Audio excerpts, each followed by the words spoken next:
लेकिन क्या वाकई में जिस तरीके की जनता वहां पर उम्मीद लगाकर बैठी थी, क्योंकि राजस्थान में आज ये कोई नहीं कह सकता कि उम्मीदों पर खरा नहीं उतरा है, उम्मीदों पर तो खरा उतरा है, जमीन पर खरा उतरेगा नहीं, सवाल इसको लेकर हो सकता है। उदयपुर की जनता क्या कहती है?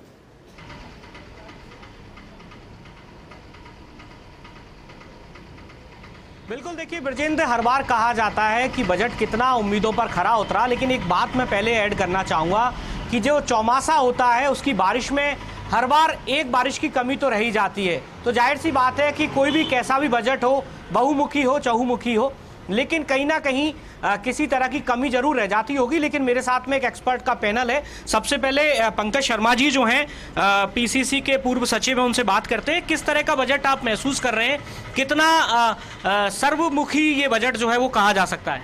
देखिए डॉक्टर रवि शर्मा साहब, आपके चैनल के माध्यम से मैं राजस्थान के लोकप्रिय मुख्यमंत्री गांधीवादी नेता अशोक गहलोत जी का आभार व्यक्त करना चाहूँगा कि उन्होंने राजस्थान के मतदाताओं को सर्वश्रेष्ठ बजट दिया है। जैसा कि उनके बारे में कहा जाता है कि उनके कथनी और करनी में कोई फ़र्क नहीं है, तो मैं अशोक गहलोत जी के लिए सिर्फ इतना ही कहूँगा कि पूरे राजस्थान से नाता है और सरकार चलाना आता है।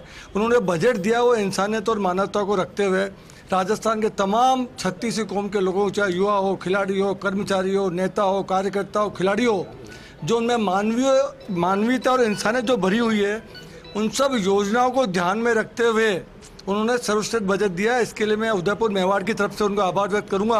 और मैं इतना विनम्रतापूर्वक डॉक्टर रवि जी आपके चैनल के माध्यम से कहूँगा कि आधुनिक राजस्थान के निर्माता मोहनलाल जी सुखाड़ा के बचे हुए सपनों को अगर कोई साकार कर सकता है तो श्री अशोक गहलोत जी। बिल्कुल, देखिए पर्यटन इंडस्ट्री जो है उदयपुर की रीढ़ कही जाती है। पर्यटन इंडस्ट्री से जुड़े हुए एक एक्सपर्ट मेरे साथ में है। डॉक्टर साहब, क्या कहना चाहेंगे, किस तरीके से इस बजट को देख रहे हैं, एक कमेंट कीजिए।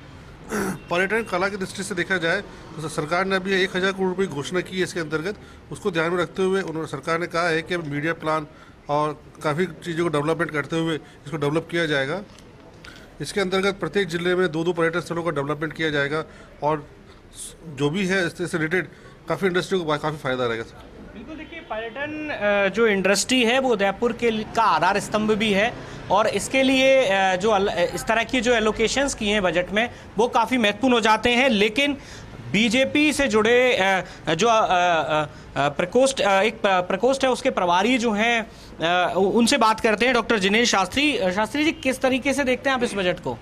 जी रवि जी, सबसे पहली बात तो मैं फर्स्ट इंडिया राजस्थान का बहुत आभार व्यक्त करता हूं कि मुझे उन्होंने इस प्रकार का बोलने का अवसर दिया। रवि जी, मैं कह दूं, अशोक जी गहलोत को पूरी राजस्थान की जनता जादूगर कहती है और यह बजट पूर्णतया मायावी या माया जाल का ही बजट है। जैसे कि पूर्व में उन्होंने कहा कि चिरंजीवी योजना के तहत हम जनता को राहत देंगे, किसी भी प्राइवेट हॉस्पिटल में उन्होंने जनता को राहत नहीं दी और उस मायावी बजट के अंतर्गत इन्होंने 5 लाख की जगह 10 लाख का इन्होंने बीमा कवर किया, जो कि संभव ही नहीं दिखता है उनके अनुसार। द्वितीय, राजस्थान की जनता का सबसे बड़ी महत्व कोई सुविधा चाहिए तो वो है पेट्रोल में वैट की कमी करना। राजस्थान देश का पहला ऐसा राज्य है जिसमें सर्वाधिक कीमत की पेट्रोल मेरे इस राजस्थान में मिलता है। इन्होंने वेट भी घटाया नहीं। और हम देखेंगे कि जयपुर जोधपुर को 20 करोड़ की उन्होंने आवासीय खेल अकादमी दी है। उदयपुर में भी खेल गाँव है। हम टकटकी लगाकर देख रहे हैं कि उदयपुर को भी कुछ मिले, यहाँ इन्होंने कुछ नहीं दिया। इसी प्रकार बीकानेर, भरतपुर, कोटा में इन्होंने विज्ञान केंद्र दिए। पता नहीं इनको बार बार जोधपुर ही क्यों दिखता है, क्या ये सिर्फ जोधपुर के मुख्यमंत्री हैं? उदयपुर को ये बार बार उदयपुर को यूआईटी से प्राधिकरण दे दिया, इससे विकास को आयाम तो मिलेंगे। मैंने बताया कि बस ये कथनी और करनी का फर्क वाला बजट है, ये मायावी बजट है। बिल्कुल मायावी बजट बीजेपी मानती है, लेकिन इंडस्ट्री के लिहाज से चूंकि राज्य सरकार इंडस्ट्रीज को बढ़ावा देने की हमेशा पक्षधर रही है और कई तरह के जो आयोजन है वो राजस्थान सरकार ने किए। इंडस्ट्री के लिहाज से कितना महत्वपूर्ण है? मनोज जोशी जी मेरे साथ में। जोशी जी, कितना इंपॉर्टेंट आप महसूस कर रहे हैं? कई सारे इन्वेस्टमेंट समिट जो हैं वो सरकार ने किए हैं। इस बजट से कितनी उम्मीदें थी और कितना खरा आपकी अपेक्षाओं पर उतर पाया है? ये बजट जो है, अगर जो समिट की बात करते हैं तो ये सब बड़े उद्योगों के लिए होता है।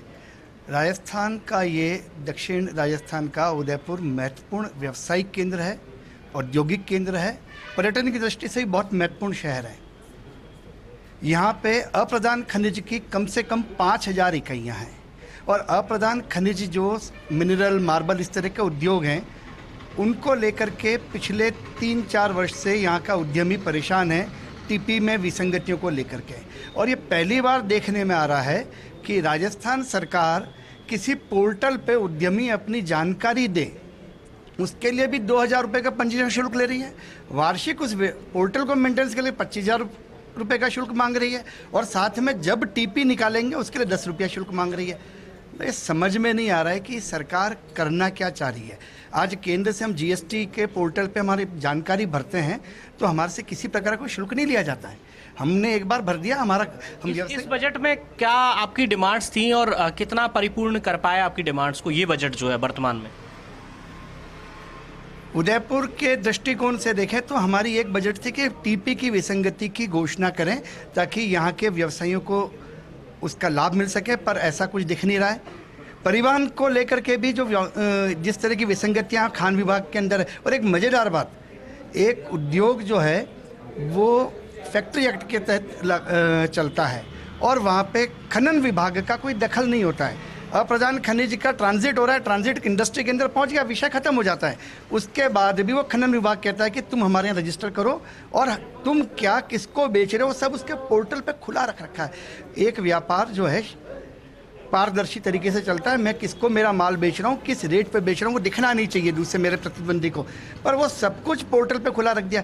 किस तरह से ये इनकी उद्योग नीति है, किस तरह से इनके विभाग चल रहे हैं, ये समझ के परे। बिल्कुल, देखिए विजेंद्र, सबसे बड़ी बात जो हमने शुरुआत में कही थी कि बजट में कई सारी ऐसी चीज़ें हैं जो उदयपुर के लोगों की डिमांड्स थी, उनको पूरा भी किया गया, लेकिन कई सारी चीज़ें ऐसी भी हैं जो योजनाएं थी, कुछ और ऐसी डिमांड्स थी वो रह चुकी हैं। तो संभव है कि अगले बजट में इन सब चीज़ों को पूरा किया जाए।